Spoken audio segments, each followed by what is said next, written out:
घर में भारतीय परंपरा की गौ माता के पवित्र दूध से बने दधी का मंथन करने पर निकले हुए मक्खन को भगवान नहीं पावेंगे, नवनीत को नहीं पाएंगे, उस घर में नहीं आएंगे। बताना कहां कहां जा रहे हैं भगवान? भगवान किसके घर में जा रहे हैं? जिसके घर में क्या है? नवनीत है। तुम्हारे घर में रहता है? वो मशीन वाला रहता है कि हाथ से बिलो करके रहता है? आप यदि चाहते हो कि हमारे घर में भी भगवान आवे,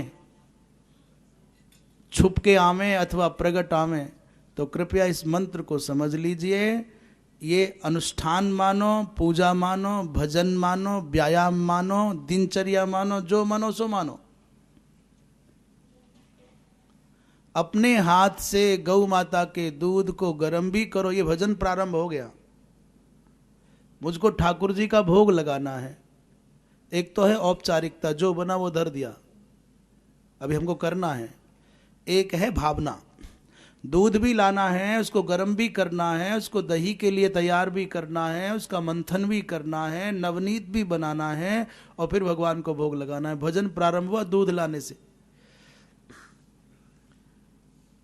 अपने हाथों से दधी मंथन करोगे, आधा किलो 1 किलो दूध दही का मंथन करोगे तो मुझे लगता है 15-20 मिनट तो, आधा घंटा तो पक्कम पक्का लगेगा।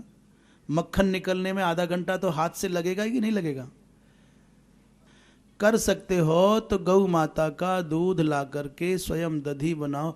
ये बात इसलिए भी कह रहे हैं, आज जो माताओं के शरीरों को निष्क्रियता के कारण बहुत अधिक बीमारियां घेरने लगी हैं, उसकी एक अचूक दवा बता रहे, निशुल्क दवा बता रहे। हम केवल भक्ति की बात नहीं कर रहे, हम केवल भगवान के भजन की बात नहीं कर रहे। इस भजन के साथ साथ में आपका भौतिक माने दैहिक सुख भी है। आधा घंटे कोई माँ सवेरे सवेरे भगवान का स्मरण करती जाए, नाम जपती जाए और दधी मंथन करे, तो बताओ उसको कोई बीमारी होगी क्या? पर नहीं, कोई योग के नाम पर कहेगा कि फूंक फांक करो, पार्क में जाकर के हाथ पैर फेंको, ऐसे करो, बोले अब हम योगा कर रहे हैं। अपने जीवन के योग का, भगवान के साथ संयोग का तिरस्कार करके, किसी के बहकाने में आकर के पार्कों में भटकते फिरो। अच्छा है ना, भगवान का भजन हो गया, शरीर स्वस्थ हो गया। 200-400 बार ये हो गया तो हो गया ना व्यायाम, इतने प्राणायाम हो गए। ऐसा ही करना चाहिए। और हम जो बोल रहे हैं इसको सुनकर के यदि 1-2 के जीवन में भी ये घटना घटित हो गई तो हमारा बोलना सार्थक है।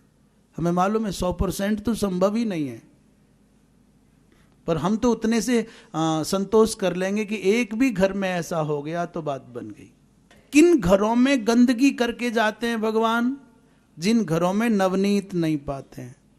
मानो ये समझो कि जिनके घरों में ये पवित्र नवनीत नहीं है, उनके घरों में फिर मान लो कुछ नहीं, यही रहेगा।